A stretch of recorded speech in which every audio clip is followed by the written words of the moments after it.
Hi everyone, today we will learn about workflow and workflow profiles. So let's start with workflow engine. So what is workflow? So you can find workflow under the application tab. Workflow is an overall system manager which coordinates all the end user activities. So what you can say is workflow is the central nervous system of the OneStream platform. It ensures that the right people do the right thing at the right time in the process. It is not just a process management or a task list. It is a guardrail for incoming data streams loading into OneStream. A processor of that data through calculation, translations, and consolidation. Or a report delivery mechanism so that the right reports get to the right people at the right time. So instead of just a report gathering in the requirements for a forecast, plan or actual spoke, we are delivering targeted reporting at the various levels from data loader to management. So you can say it determines what data is being worked on, who is responsible for that data, or what steps must be completed like load, validate, certify, etc. So you can think it as a container which contains information regarding financial close or the planning process. So let's move to the next slide. So workflow structure design. Workflow steps can be configured, added or removed as per our requirement. Workflow profiles dictate the actions performed by users. We can build workflow profile structure by various scenario types, and workflow steps can be configured, added and removed as per our requirement. So you can see here a workflow structure which has multiple parts of the workflow, which we will discuss in the next part. Let's learn about workflow profile types. There are three main workflow profile types: base input, review level, and parent adjustment. So first learn about the base input. It is used to load data to base entities via import form or journals. This is where most of the data updates takes place and are broken out by input channels whereby the origin dimensions members are filled out. Like import fills out the import member of origin dimension. Forms fills out the forms members of origin dimension. And journal fills out the adjustment input member of the origin dimension. Now, next one is review level. So it is read-only workflow and used to review data and sign off by certifying. So these workflow profiles do not take inputs but are meant for reviewing, confirming and certifying results from the lower input profiles. Since the review workflow profiles cannot load data, the only tasks available for review workflow profiles are process, confirm, certify, or you can just add process or certify. So next one is parent adjustment. It is used to enter data to the parent entities via top-side adjustment.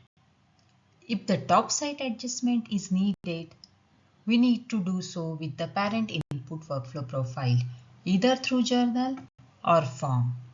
Both will update the adjustment input member in the origin dimension. So let's move to our next slide. Let's learn about default workflow profiles. So default workflows will always be a part of application. So keep one thing in mind, that default workflow profile should be accessed by admins only and it should not be changed. The reason behind it is that it is used to calculate workflow profile status. So it is highly recommended to place it under do not use review workflow. You can see it here. See how we can create a workflow profiles now. So when you go to application tab and then workflow option, you can see all these available options here. So the first option is create a cube root workflow profile. So using this you can create one cube root for workflow profile, and then you have the second option, create child under the workflow profile.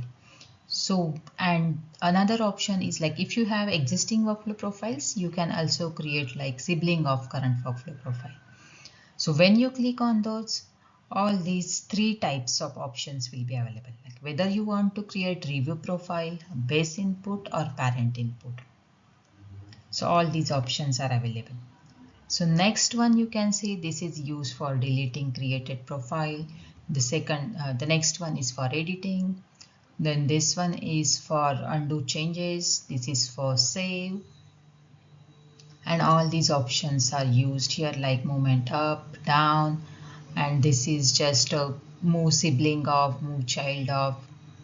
And then you can see it here like this one. This option is, this is a work with profiles. So when it is used, so when working in workflow templates, when we want to navigate to workflow profile screen, at that time this option is used, work with profiles. And then next one is work with templates. So this icon is used when we are working in the workflow profile screen and we want to navigate to workflow templates.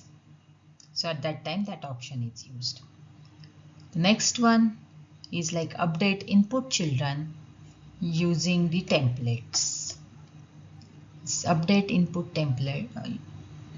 children using the templates. So you can select a specific workflow profile template and assign it to workflow profiles input child. And you can see workflow templates for more details on this feature. The next one is unassigned selected entity. This is used to assign a selected entity from a workflow profile. And the last one, this is used many times, that is, it shows the reference of the objects. So when you use this, it will show you wherever we have reference of that object, it will just give us the list. So let's move to next slide. That is profile properties of the parent. So in profile, we have three tabs like profile properties, calculation definition, and entity assignment. So let's see profile properties first. So you can see here we have multiple properties where in general you can give description, security, you can assign groups.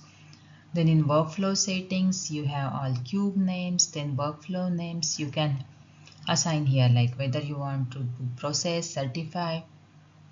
Then dashboard can also be assigned here. Base input means you have basically all the settings here, out of which I can tell you like workflow execution group. So in security, you can say this group is configured for data loader and allow user to execute workflows. And the next one is certification sign off group. So this group is configured for certifiers and allow users to sign off on the workflows. This group can be used to separate duties between data loaders and certifier. So whenever you need to add certifier, you can configure this group. The next one, and then other settings, you can just look at them and you can decide like what you want to say. The next one is a calculation definition tab. So in calculation definition, you can set calculations for entity. Like here in the second picture, you can see I have added these two entities and I can set various types of calculation as shown in the third attached image here. So you can, whenever you will just run this workflow profile, along with that, these calculations will also follow. So moving to the next one, the third tab, which is the entity assignment. You can see here, this is the third tab. So in entity assignment, you can assign entities to workflow profiles.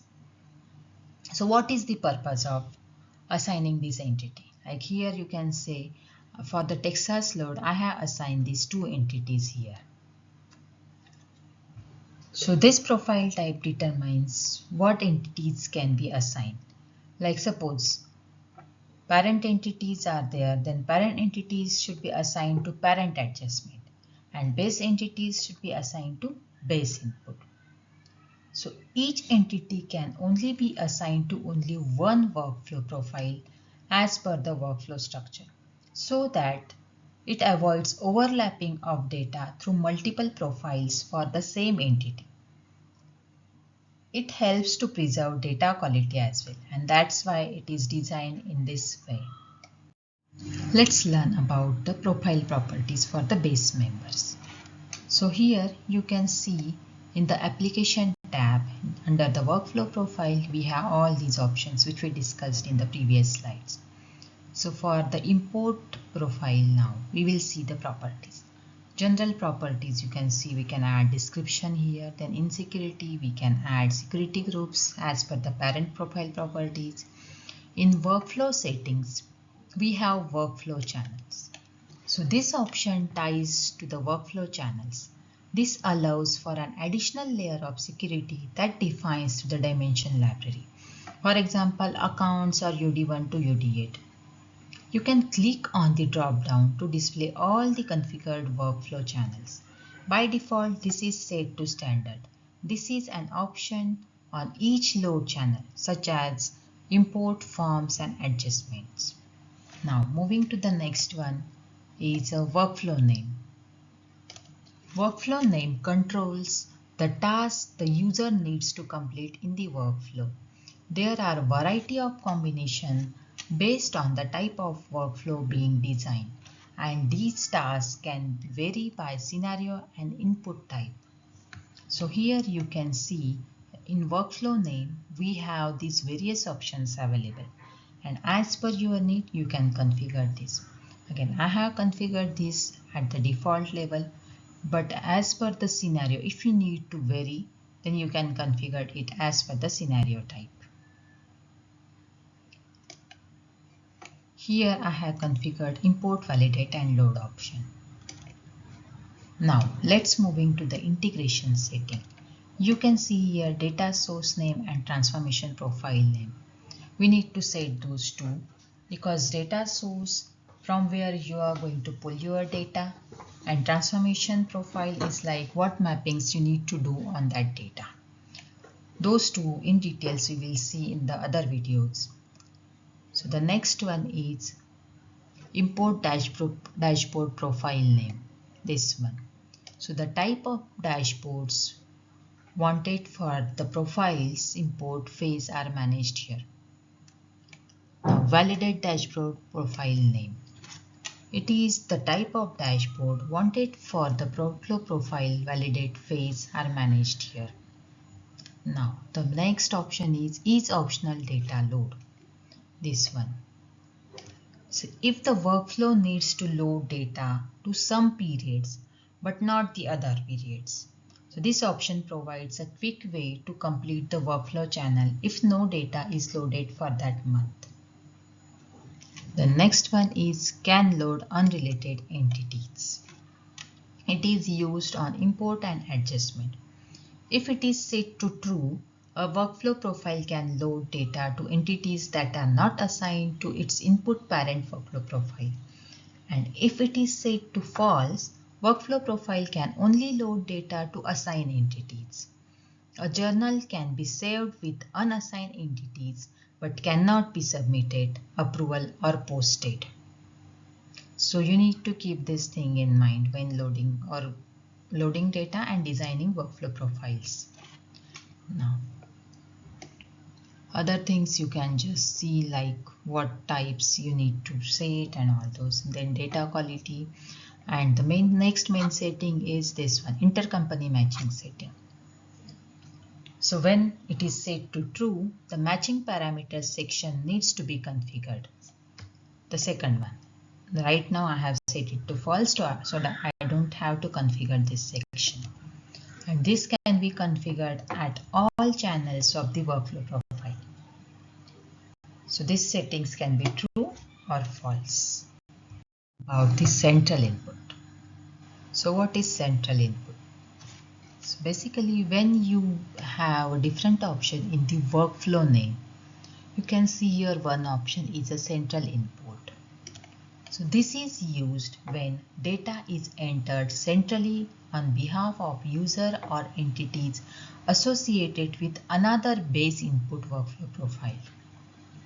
This applies to imports, forms or journals and is completed in the separate workflow. For end users, it will always be marked as a complete and there is no interactions required from the end user point. So that's all about the workflow profiles. We will learn more about the workflow activities in the next video. If you have any questions, then you can reach out to me. Thank you.